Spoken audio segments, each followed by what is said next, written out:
Greetings and welcome to the Empire State Realty Trust second quarter 2025 earnings call. At this time, all participants are in a listen-only mode. A brief question and answer session will follow the formal presentation. If anyone should require operator assistance during the conference, please press star zero on your telephone keypad. As a reminder, this conference is being recorded. It is now my pleasure to introduce Heather Houston, Senior Vice President, Chief Counsel, Corporate and Secretary. Thank you. You may begin.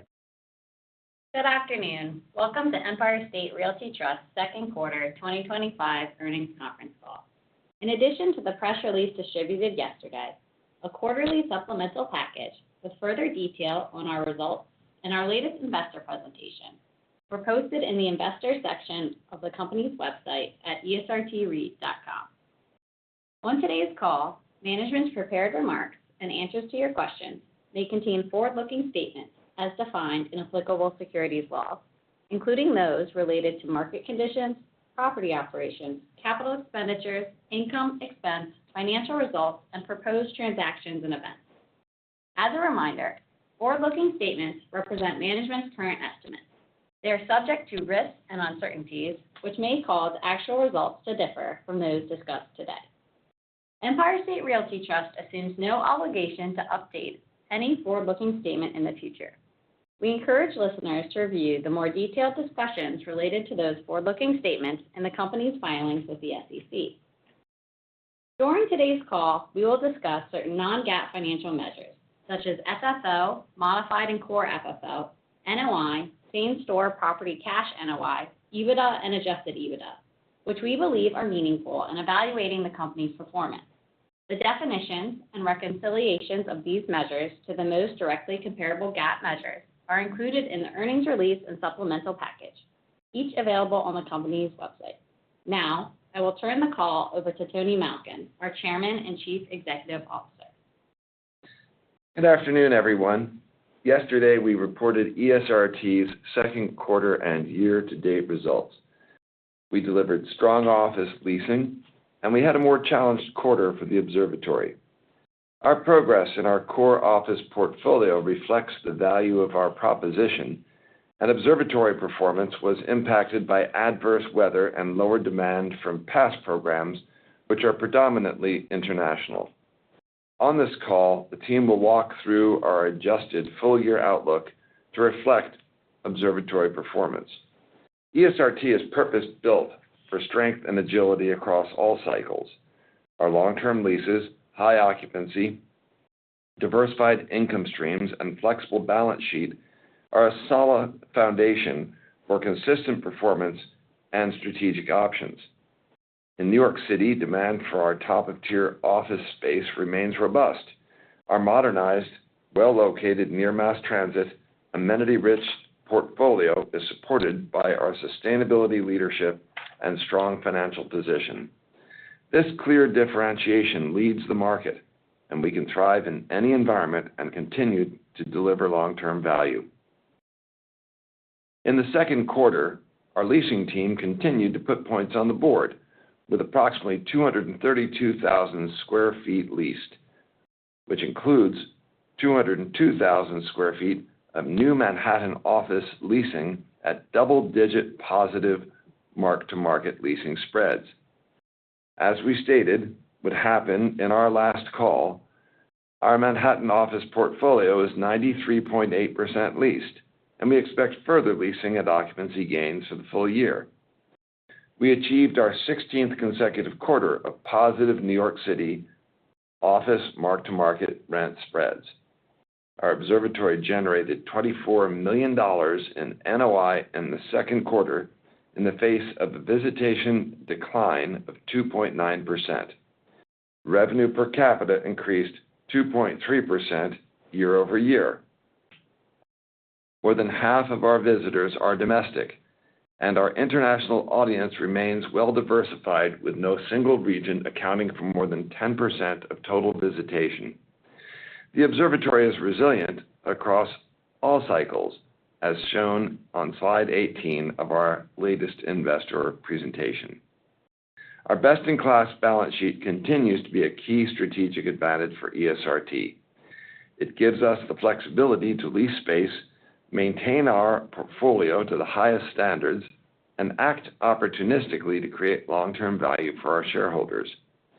Sustainability continues to be a cornerstone of ESRT's business philosophy, and we are the leader in environmental stewardship and healthy building performance. Our sustainability work that we began in 2007 has always been focused on business outcomes, and we continue to engage actively with our tenants to help them achieve their own sustainability objectives. Our entire organization remains laser-focused on the company's 5 priorities to lease space, sell tickets to the observatory, manage our balance sheet, identify growth opportunities, and achieve our sustainability goals. Steve, Tom, and Christina will provide more detail on our progress and outlook for the balance of 2025. Steve? Thanks, Tony. For the second quarter of 2025, we reported core FFO of 22 cents per diluted share. Same-store property cash NOI was down 3% year over year after the exclusion of lease termination fees and approximately $2 million of non-recurring revenue items recognized in the second quarter of 2024. Operating expenses were up 8.8%, primarily due to increases in real estate taxes, cleaning-related payroll, and repair and maintenance work that included approximately $1.4 million of non-recurring repair work in the quarter. With the exclusion of the aforementioned repair work, operating expenses were up 6.7% year over year. These increases in operating expenses were partially offset by higher tenant reimbursement income. In our observatory business, we generated approximately $24 million of net operating income in the second quarter, or a 4.3% decline year over year. Observatory expenses totaled $9.8 million, and revenue per capita continued to improve year over year. Turning to our outlook for 2025, with visibility on the full first half of the year, we have revised our observatory NOI guidance to a range of $90 to $94 million. Last quarter, we acknowledged the headwinds the observatory could face this year, including reduced tourism.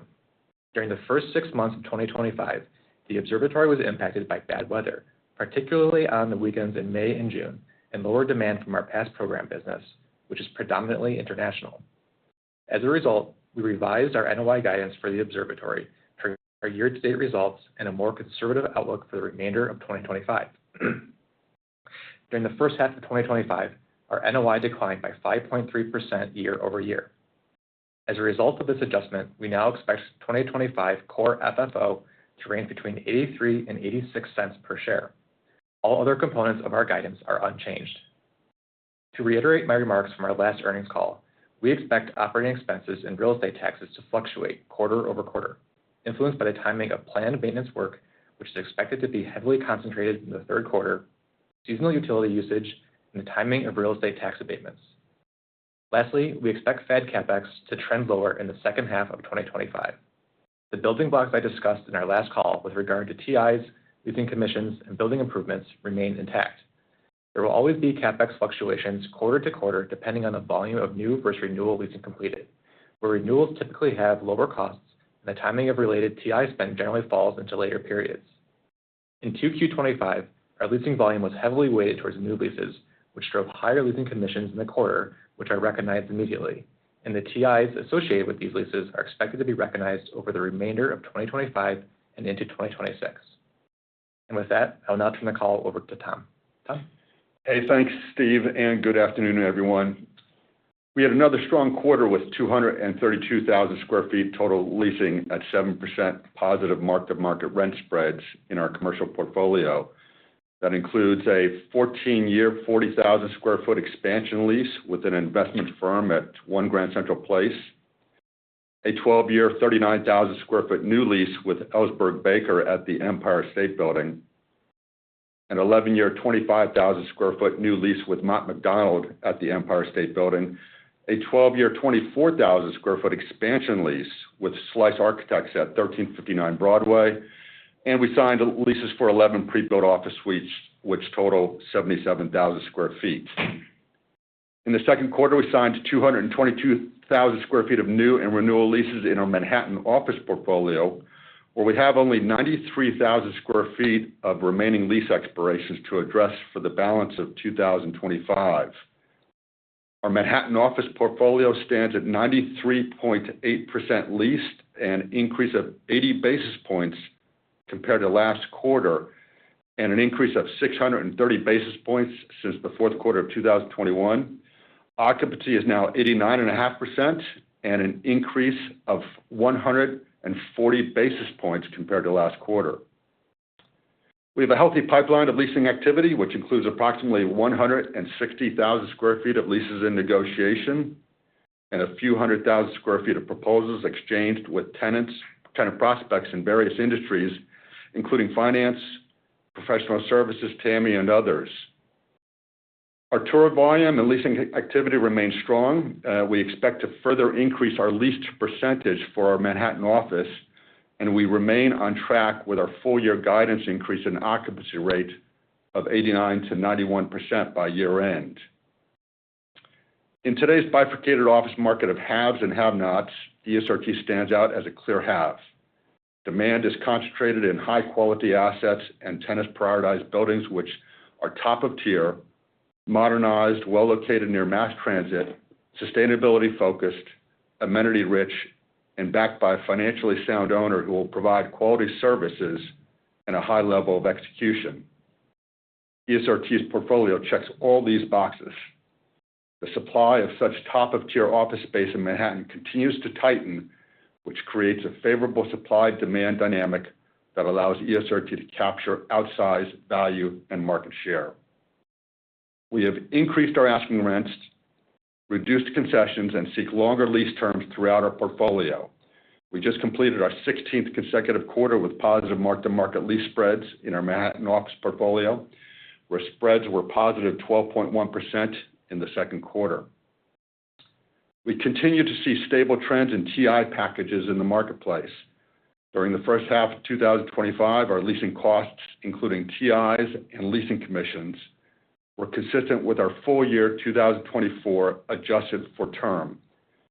Our mix of new and renewal leasing will fluctuate from quarter to quarter, and new leases typically require higher leasing costs than renewals. In the second quarter, over 90% of our Manhattan office leasing was for new or expansion transactions, which demonstrates strong demand for our high-quality office space. Additionally, our net effective rent increased by 2% over last quarter due to longer average lease term of 10.1 years and higher starting rents compared to the prior quarter.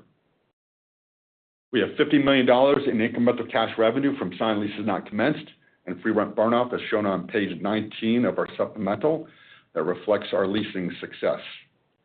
Our multifamily portfolio continues to excel, benefiting from robust market fundamentals, strategic property improvements, and improved operations. The portfolio was 99% occupied and achieved 8% year-over-year rent growth in the second quarter. Lastly, these outstanding results are a testament to the exceptional work by our talented and seasoned leaders in the real estate group. This includes Ryan Cass, our Senior Vice President of Leasing, Pete Sholin, Senior Vice President of Design and Construction, Mike Prunty, Senior Vice President of Property Management, and Dana Schneider, our Senior Vice President of Energy and Sustainability. These senior executives lead a dedicated team of professionals who consistently deliver top-notch service to our tenants and deliver excellent results. With that, thank you, and I'll turn it over to Christina. Thanks, Tom. I'd like to provide additional color on three key areas today: the performance of our observatory, our recent retail acquisition, and overall commentary on Williamsburg and the current dynamics of the investment market. Our iconic Empire State Building Observatory remains a resilient asset and a meaningful contributor to our overall business. With high operating margins and dynamic pricing that adjusts with inflation, it is structurally advantaged within our portfolio.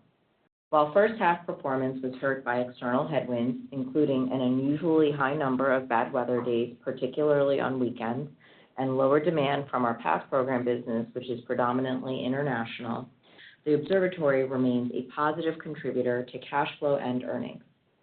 The long-term fundamentals of this business continue to stand out. Importantly, we remain focused on the things we can control: the enhancement of our guest experience, the execution of targeted marketing campaigns, and driving operational efficiency.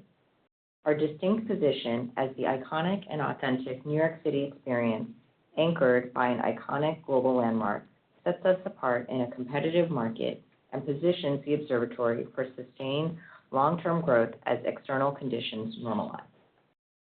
Our acquisitions and entry into the prime retail corridor on North 6th Street in Williamsburg, Brooklyn over the past 2 years aggregate approximately $250 million.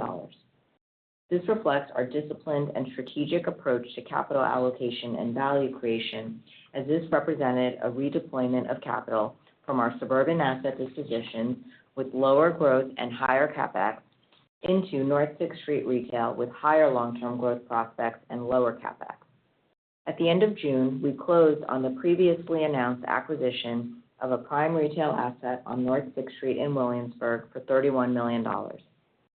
86-90 North 6th Street is approximately 15,000 square feet of ground retail space on the strategic corner of North 6th Street and White Avenue, adjacent to our existing holdings. We plan to redevelop and reposition the asset. We now own 3 key street corners on North 6th Street in one of the most dynamic and sought-after retail corridors in Williamsburg.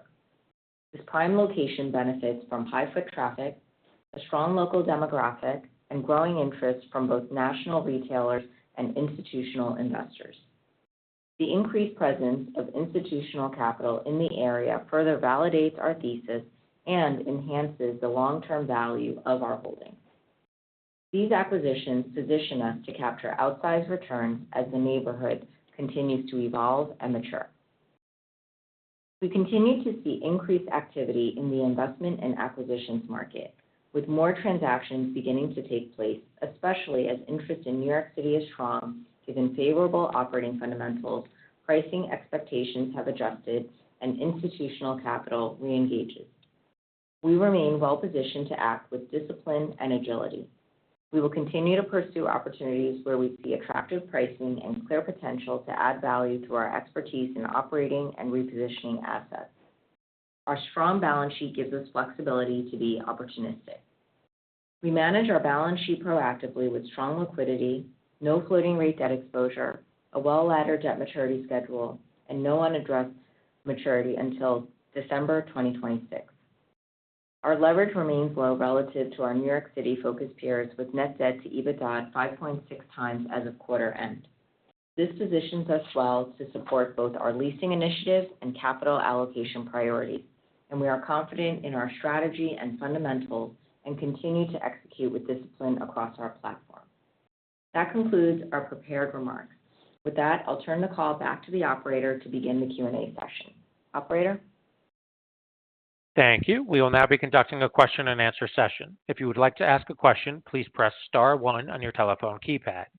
A confirmation tone will indicate your line is in the question queue. You may press star 2 to remove yourself from the queue. For participants using speaker equipment, it may be necessary to pick up your handset before pressing the star keys. One moment, please, while we poll for your questions. Our first questions come from the line of Blaine Heck with Wells Fargo. Please proceed with your questions. Great, thanks. Good afternoon. Just starting on the observatory, I guess, can you talk about the visitation trends you've seen thus far in July and how you came to the revised guidance targets for that asset? I guess, do you feel as though this is now a relatively conservative range and there's more upside bias, or are there scenarios in which, you think you could hit the low end or below, and I guess what would drive that? So, first of all, I'll let Christina talk to the point about the guidance and how we constructed that. I don't think that one should look to either end of the range. We look at the range, and we certainly look to outperform wherever we can. In the first quarter, we did discuss our unusually high number of bad weather days, and that was consistently on weekends. And that phenomenon continued through the first 2 months of the second quarter. We had 21 bad weather days in 2Q25 versus 8 in 2Q24. And when you have that many, and they're on weekends, and they tend to be consecutive, with an average visitor stayed in New York City of 3 days, consecutive bad weather days, we never see that visitor. We have seen a lower demand from our past program, as we've referenced. That's a predominantly international visitor. and it's predominantly a budget-conscious visitor. So when we look at what we have, we do know that historically 60% of our NOI comes in the second half. We're conscious of challenges for brand America. That said, New York City is a strong tourism market. So, we continue to pivot and focus on from where the tourists come to deliver better results. Christina, do you want to talk about how we composed our guidance? Sure. We provide a range that says if the first half experienced some slowdown due to a combination of weather and visitorship, especially from international, without any incremental information, if that were to persist, this is roughly a range. And as Tony mentioned, we focus on, outperforming wherever we can and the factors that we can control, which is to provide a great experience and continue to target our audience. But we're takers in the market, and some of it is the market environment, but we'll obviously seek to outperform where we can. Okay, great. That's very helpful. Maybe returning to Tony, I guess there was a pretty clear negative initial reaction to the Democratic primary results, but it seems as though the leasing commentary on this call has remained generally positive. So I wanted to get your thoughts on your general view of any potential headwinds that could come from the results of the mayoral race, and whether you've seen any signs of hesitation from prospective tenants to sign significant leases driven specifically by concern around those changes at City Hall. So first of all, no. And as Tom mentioned, business is strong. Our leasing activity remains strong. We have a healthy pipeline of activity. We're always concerned about New York City's quality of life and opportunities for growth. At the same time, we don't do politics. We do policy. We've worked with successive New York City administrations. We'll work with the next. We'd just like to throw in our clear comment that priority of every New York City mayor should be New York City's safe streets, schools, and businesses, and every New York City mayor needs to respect all of its residents. So, with that in mind, we don't see anything except for perhaps a slight pause in the transaction market of buying and selling of properties, and business is strong. Tom, you want to throw anything else in there? Blaine, there's good momentum in the market, and we're seeing strong demand for top-of-tier products and location and services, and we've seen no change in tenant behavior. There's just, as I've stated before, and I'll state again, that there's just a dwindling supply of good quality buildings and spaces from which tenants can choose. And the demand is there, and we've seen no change in momentum or tenants' behavior. Good quality buildings, good quality landlords, correct pricing for us. We're absolutely top of tier in our pricing range, and 16 consecutive quarters of mark-to-market growth. We feel very good. Is it possible that we are unusual? Maybe. We only tell you about what we see. Okay, great. Thank you, guys. Thank you. Thank you. Our next questions come from the line of Steve Sakwa with Evercore ISI. Please proceed with your questions. Yeah, thanks. Good afternoon. Maybe to follow up on Blaine's question on leasing, I guess, Tom, at like 94% leased, do you sense that tenants, I don't know, the word panic's probably too strong a word, but do you sense that there's concern on their part about space and renewing deals? And are you sensing that tenants are coming to you a bit earlier in the process now that maybe the tide is shifting a little bit? And are you doing anything differently, I guess, on the leasing strategy? Well, we're certainly focusing on leasing the vacant space that we have, and we've got a good pipeline of activity. We've got some 14 leases in negotiation for about 100,000 square feet of leases that includes pre-built and full floors. In past quarters, we have done some early renewals, and we continue to focus on that. Didn't do any this quarter, but our team is focused on expirations in 2026 and 27 to lock in tenants where we can. I think tenants are being advised by the brokers that they should move quickly because there will be continuing reduced supply of quality space. Again, quality defined by amenitized, modernized, good, solid landlords, good location, sustainability leadership, and we check all of those boxes. And so I think that, again, there's really good momentum in the marketplace, and we just have not seen any slowdown or change. Okay, thanks. And then maybe just on the transaction market, I don't know, Tony or Christina, obviously your stock is trading at a, fairly high implied cap rate. Maybe the multiples, somewhat elevated because of CapEx. But I guess, how are you sort of thinking about making new investments? Have you changed sort of your hurdle rates, I guess, given where the stock is? And I know share buybacks were fairly minimal in the quarter, but just how are you sort of weighing the buybacks versus new investment opportunities? And I guess, how wide is the landscape and deal flow today? So I think I'll take a stab at the beginning of that. We are still very much focused on what we can do with our existing portfolio to create growth, number one. Number two, we have a high standard for what we expect to see from new investment. We don't have a 1031 need out there immediately, though we do have a property on the market. So from the perspective of what we see, we did see some very aggressive bidding on multifamily leading up to the last few weeks. It's been a little slower, and needless to say, there is a transaction out there for a company that's going through a process. We look at everything and see where we can do something that makes a value sense for us and our investors. Christina, anything you want to add? No, I think you covered it. We continue to look at the landscape, focus on New York City, recognize where the share price is, recognize buybacks, definitely still part of the equation. And when we look at the market, we continue to have discipline and underwrite a lot of opportunities, and make sure that we don't get caught up with, chasing down. We want an appropriate return. And as a reminder, we distinguish between capital recycling as well as use of fresh balance sheet capital for new investments, which we'd want a higher return. Great. That's it for me. Thank you. Thank you.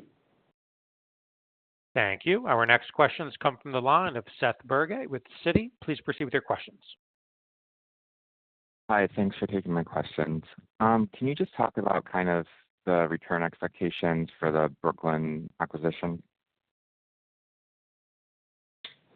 Sure. So as mentioned, it was a property that's located in a very strategic location, one of the key corners along North 6th Street. It's adjacent to our other assets. So we viewed it as both a unique opportunity in and of itself, as well as adding to the value of our existing assets and overall to the street. So it made a lot of sense.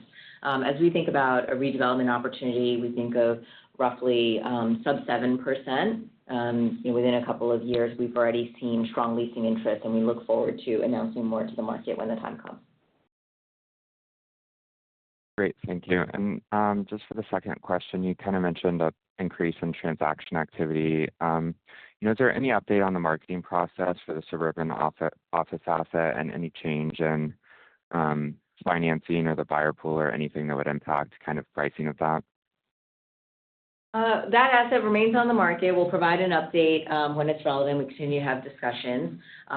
So that's on that piece. And I think overall comment on the financing market, financing is available. There'll be some look at what the asset is and sponsor and specific debt metrics that can be supported by the asset. But I'd say financing is definitely available and out in the market. And you can see from transactions that are in the marketplace, either closed or near closed, it has picked up. There's definitely institutional capital. And New York City has moved from simply office curious to actionable. So that bodes well for the market. We continue to look for our spots, but I think overall in the marketplace, we should expect to see it pick up in activity.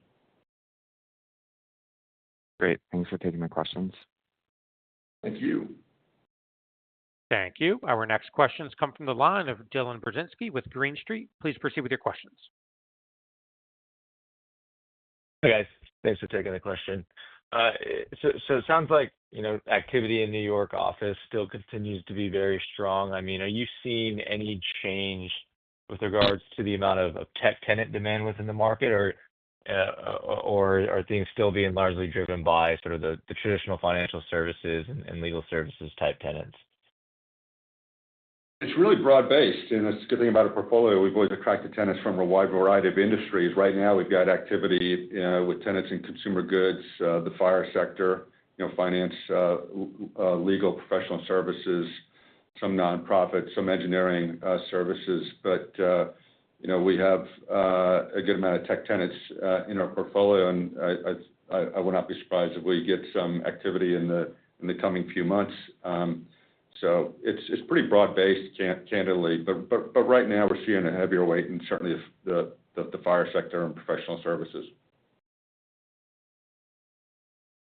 Great. Thanks, guys. That's all I have. Thank you. Our next questions come from the line of Jamie Feldman with Wells Fargo. Please proceed with your questions. Great. I just wanted to get your thoughts on just the potential investment pipeline. A lot of private credit investments out there. A lot of talk around, where they were priced at much lower interest rates. Here we are in a higher rate environment, but people want to recycle capital and start putting it to work. So can you talk more about just what you may be seeing ahead in terms of, real estate opportunities as people try to recycle capital and put it to work in fresh investments?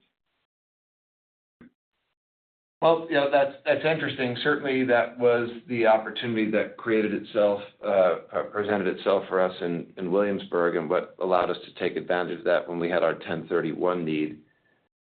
We are at the point of a second round of look at debt. Rents have been attractive for us. Rent growth has been attractive for us. One of the things that has created that attractiveness and that growth for us is, in fact, the fact that we are a have as opposed to a have not, and that includes a good balance sheet. So we're on the market and able to do business, and we can lease without the requirement for a lender to be involved in the transaction. We have the capital to be able to make good. I think people before had a view of stay alive to 95, and now people, in many instances, have a view survive 2005. Sorry, I'm dating myself to the savings and loan crisis. Everyone's sort of laughing at me here in the room. That's how old I am. But that said, there is a second round underway right now, and there are a lot of things which might have been kicked down the road in 23 and 24 that begin to show up in 25. And so that may create more opportunity for us. Most of that we see is not necessarily a recycling, it's an exit from people who maybe the debt is the one who gets the money back as opposed to the owner. Tom? And Go ahead. In your wheelhouse? I'm sorry, could you repeat the question? I'm just, in terms of geographic location, property type, the assets with that type of debt, are they even, in your strike zone where you'd want to invest when you think about what's out there? We've gotten close.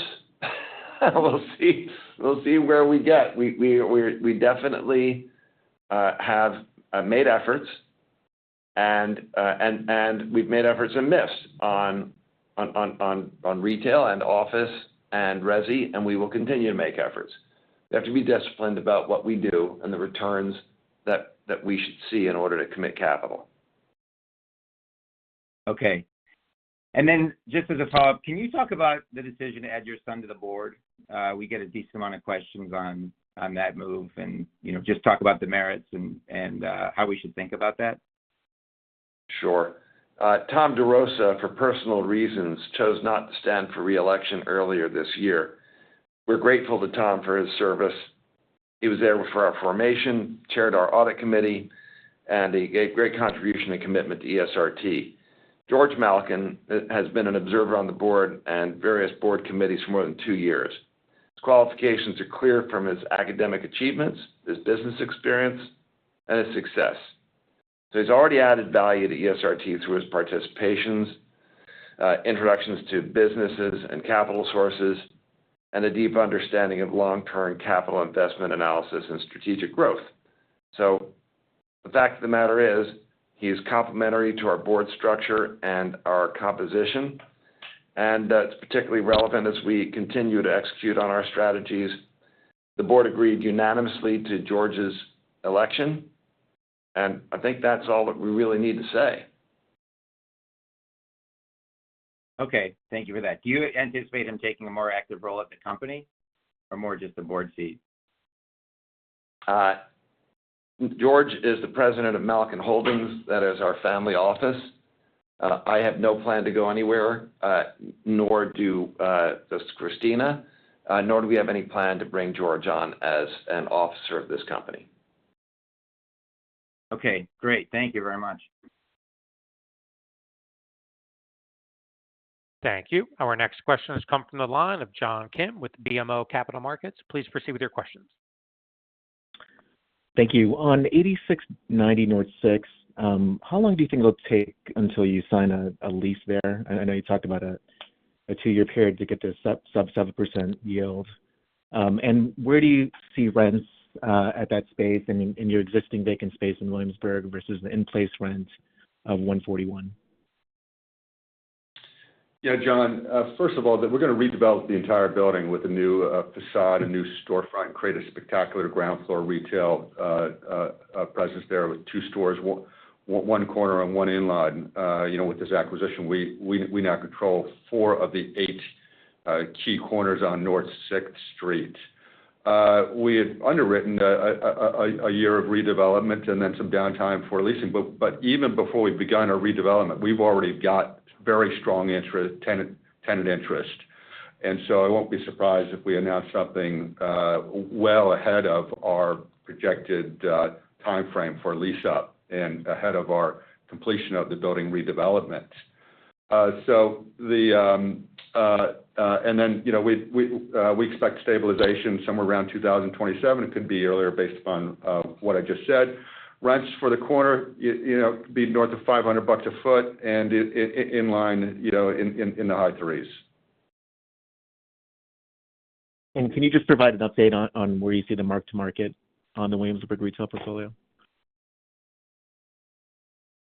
Well, we said it was roughly 25-30%, but we have a good amount of lease term, so we focus not too much this few years out, but it's definitely there, and that's why we see this investment, though, going in. Yields were core in nature with rents that are significantly below market and the area continuing to evolve and improve. It provides a lot of upside and defensive characteristics over the long term.